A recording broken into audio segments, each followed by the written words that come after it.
everybody, welcome back to my channel. This is Truth in a Handbasket. I have a story for you today, and I decided to share this story because if it can save one person's life, then I figured it would be worth it. Today is December 7th. 7 years ago, I lost my 28-year-old son to heroin addiction.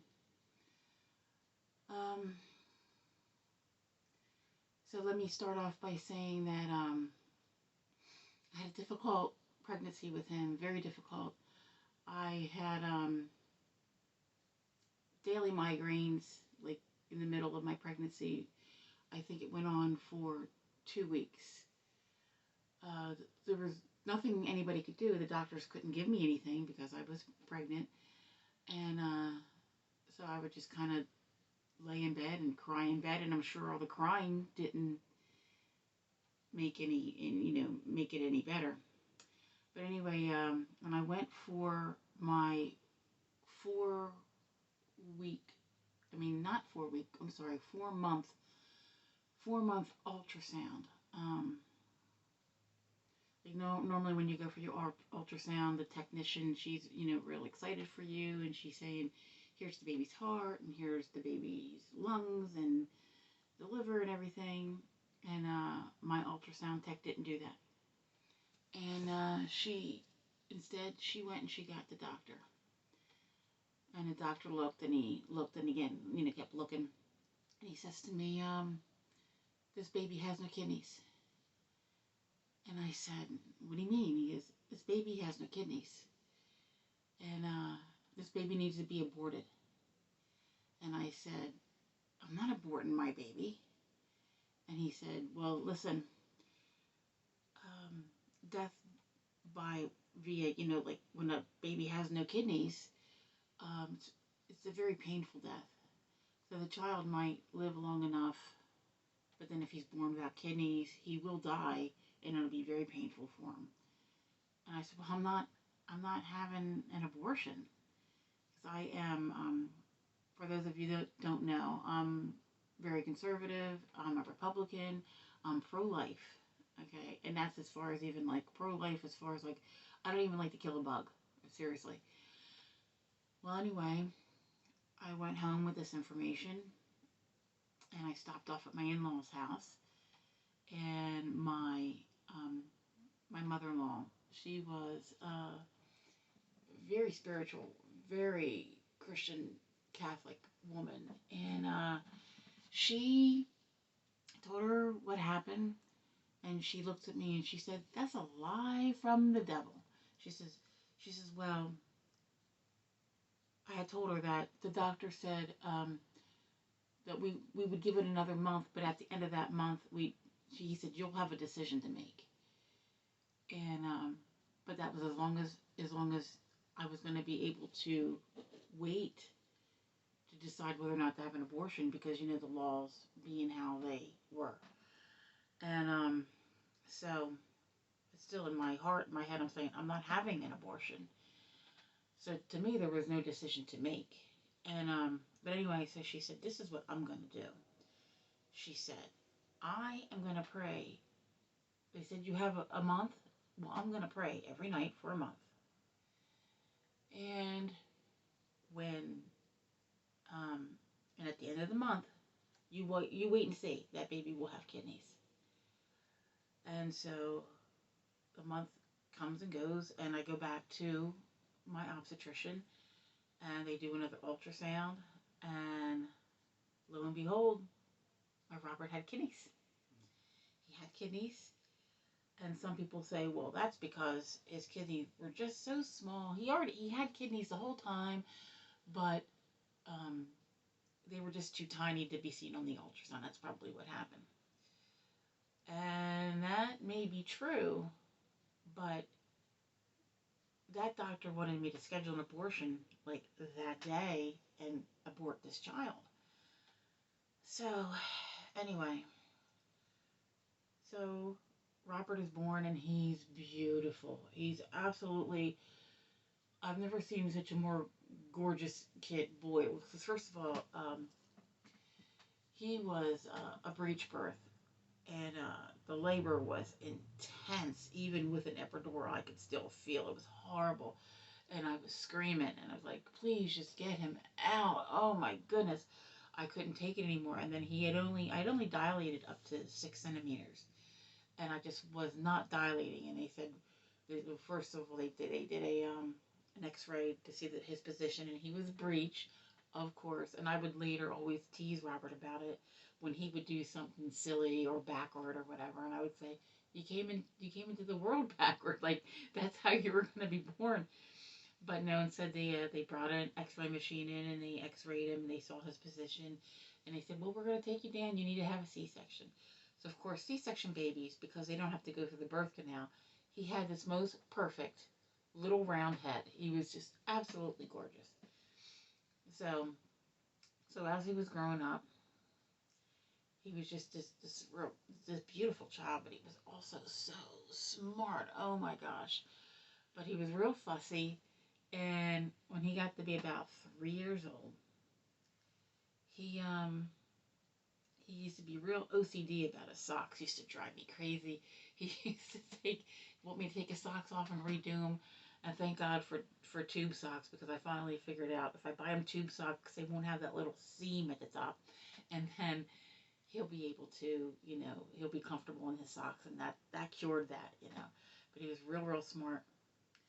In third grade, he went up to his third grade teacher because she had to give him a B because he just hadn't earned the A. And he went up to her and he said, "What is this?" like, like, what are you doing? Like, why are you giving me a B? I always get A's. He's very smart. Um, and then, but as a teenager, he was like a little too smart for his own good. And, so he really hated school. I think it was because he was bored of school because he was really smart, and he had been skipping school. And but meanwhile, before this, he had gotten in trouble selling pot and from our old house. And you know how they say the really smart, intelligent people have no common sense? We lived across the street from the sheriff, and he was selling pot out of our house. Okay, whatever. So he got in trouble for that. Did a little bit of time for that, community service, and so and so. But meanwhile, um, he would complain as he was growing up that his back hurt. And I don't know why. I guess I'm an idiot. I never connected the kidney issue, while he was in my womb. I never connected that with maybe that he had back. That's why he had back pain. Because my whole family, we all have bad backs. I said to him, "Welcome to the club." I said, "Our whole family has bad backs." I said, "You're just going to deal with it. Suck it up." But now, in retrospect, I think it could have been his kidneys, and I don't know why. I never thought to get him checked. I don't know why. But anyway, so it would be really painful for him. And he started taking painkillers. And also, Robert, he was a bit of a complainer and a whiner. So there was times when he would just be whining, and I'd be like, "Oh my gosh, this kid! Why does he always has to whine about everything?" Even as he got older, he'd be 15, 16, 17, whining that he doesn't feel good, whining. Well, in his defense, he was always my sick one too. Like, he'd always get like these really quick high fevers as a kid too. But he'd be whining about, "Well, I don't feel good," or whining my back hurts, or whining about my brother stole my socks, and always whining. So I think that was another reason why I didn't take him seriously about his back problems. So he started using pain meds, and a woman that he worked with always had oxycodone on hand all the time. So he's always going to her and saying, "Hey, can I get a couple of those? My back's killing me. My back's killing me." And then she said to him, and he was about 17 years old, she said to him, I found out later from my daughter, she says, "Why don't you just take heroin? It's the same exact thing, only it's cheaper." And it's like, who says that to a kid? Like, who says that to somebody's child? he's 17 years old, and you said, why don't you just take heroin? Same thing, only cheaper. Just like if she was getting tired of him, mooching her supply, right? So he started taking heroin. And not like, oh, let me get high every day because I want to party. He was in that much pain with his back. And so he got addicted. And this boy, that he was just so smart. In fact, I started to say he got really bored in school. So he came to me. He's like, Mom, I just want to get my GED. So I let him do that. I let him get his GED. And whereas most people, when you go to get your GED, you have to you have to study. Like first they give you like some sort of equivalency exam, and then they say, okay, this is where you're weak at. You're weak in mathematics and social studies, whatever. And then you study, and then you take the exam. Robert just made the appointment, went up and took the exam, and got an A on it without any studying, and got his GED. And so then when his cousin later on would want to do the same thing, but then failed, and he was like, I can't believe he failed. It's such an easy test. And I said, Rob, I said, not everybody's like you. Because back in the third grade, he could add 3-digit numbers, like 3 rows of them in his head. And that's why he was so confused, like why the teacher gave him a B on that one paper. And so, they say people who are really intelligent, sometimes they just don't have a lot of common sense. And so anyway, he started taking this heroin, and he got addicted. And then he got more trouble with the police, and, he did a little bit of time in jail, and so. And he would overdose. And he would overdose. And they would give him Narcan. And he would overdose. And so finally, he was so disgusted with it. After the last time his father found him on the bathroom floor, he had said to his father, he said, the next time you find me like that, you leave me alone. Because he was just so done. And he was always calling himself a scumbag. And I'm like, you're not a scumbag. You're a good person, Robert. You're a decent human being type of person. He would give you the shirt off of his back, literally. And he would do anything for you. He would, he was just a great guy.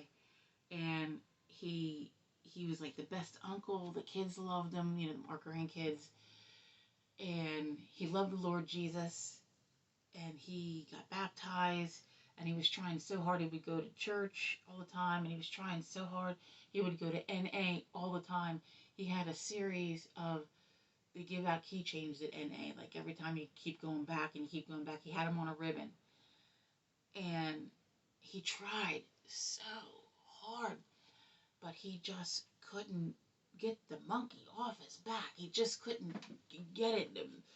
And he just, so he was trying really hard. And one of his last posts on Facebook was about how he was clean and he had just gotten a fresh haircut because he had a job interview and he was so proud of himself. And I do believe he did that. I'm just going to do one last hit, but he had been clean for a while. And what happens when you're clean for a while, your tolerance goes down. So he took a little too much and he overdosed. And then he gets to the hospital. They give him the Narcan. But the thing with the Narcan is you have to be monitored. And he went home, AMA, which stands for Against Medical Advice. He checked himself out of the hospital. He didn't stay.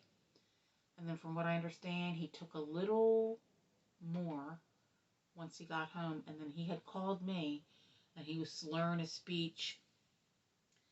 And he just didn't, he sounded drunk more than anything. But I think that was my goodbye call, because he was talking to me about different things. And he was like, Mom, I'm really tired. And he's like, I think I want to go to bed. And I told him I loved him, and I hung up with him. 7:30 in the morning, the phone rings. This is when we still had a landline.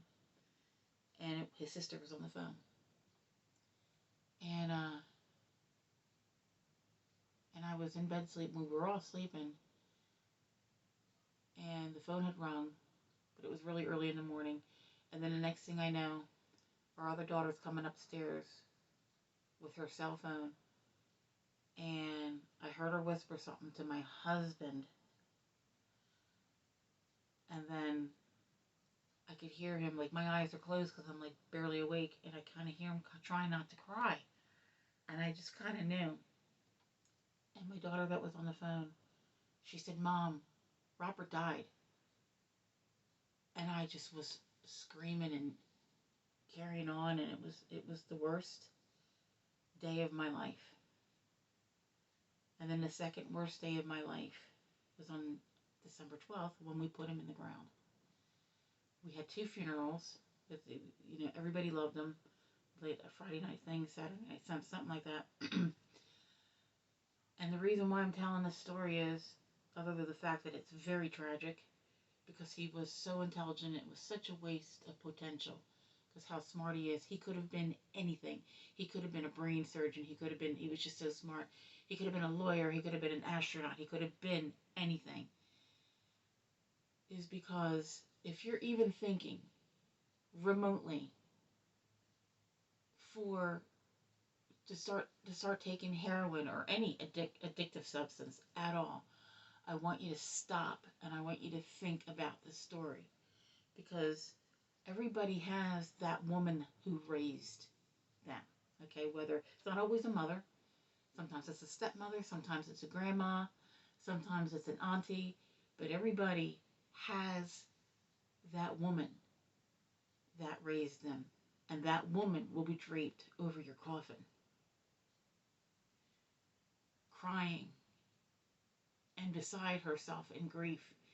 And I can barely get past this point of the story. It's been 7 years, but it still hurts so bad losing a child. I've lost a parent, and I'll be honest, it doesn't hurt as bad to lose a parent as it does to lose a child, because nobody should ever lose a child. And when a child loses both their parents, they're called an orphan. But there is no term for a person who loses a child. And you know why that is? Because you're not supposed to. And I had told him, I said, Robert, you need to do better, because I'm not supposed to be at your funeral. You're supposed to be at my funeral. And he said, yeah, Mom, I know. But I want you to think of, if you're watching this, or if you know anybody, share this video.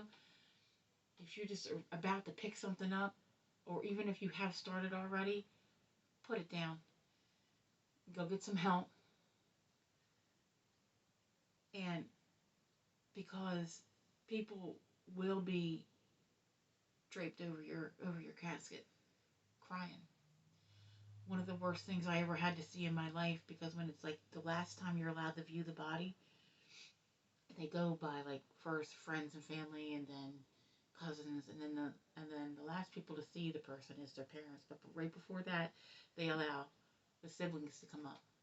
And one of the hardest things I ever had to do was watch my children, my babies, his siblings, my children-in-law go up to his coffin and cry over their brother. It was because there's nothing you can do as a parent. You want to go up there and you want to, it'll be okay, don't worry, he'll be better soon. And that's a lie, and there's nothing that you can do about it, because he's in a box, he's dead, and there's nothing you can do. Nothing you can do.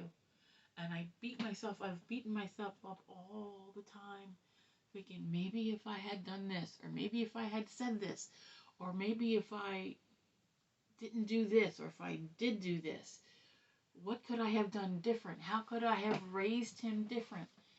But I'll tell you the truth, it's like I don't know if I could have done anything different, because we raised 6 teenagers, and he was the only one who was a drug addict, and all the rest of the children we feel are successful in life, and they have nice jobs, and some have gone to college. So it's like, how do you explain? It's like you try to raise your teenagers all the same and have the same rules for everybody, but he was just, he was just so different, and I feel like I wasn't meant to keep him, because either Maybe I would have had the abortion, because the doctor said for me to have the abortion, maybe if I would have done that. But then he died anyway. So I don't get that. But today's his anniversary, December 7th. And it lives in infamy for me for a different reason. Because today is also the anniversary that the Japanese bombed Pearl Harbor. But for me, it's for a different reason. And so if you're even remotely thinking, and you watch this video, I'm begging you. I'm begging you. For the woman that raised you, no matter who it was, I don't care who it was, if it was your mother, your grandmother, an aunt, I don't care, a big sister, I don't care. Because Jesus said, whoever picks up the sword shall die by the sword. And it doesn't have to be a literal sword.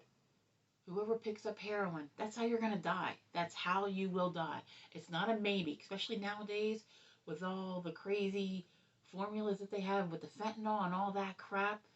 It's most certainly that's how you're going to die.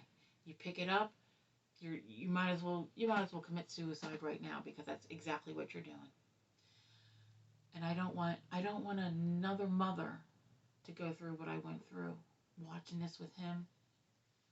I don't want another group of siblings to have to go to their brother's funeral to see, to drape over a coffin, and his little baby cousin, who was in hysterics, and her mother had to take her away because she just loved her big cousin, and her mother had to come and get her off of it. Oh my gosh, when I think about it now, it was awful.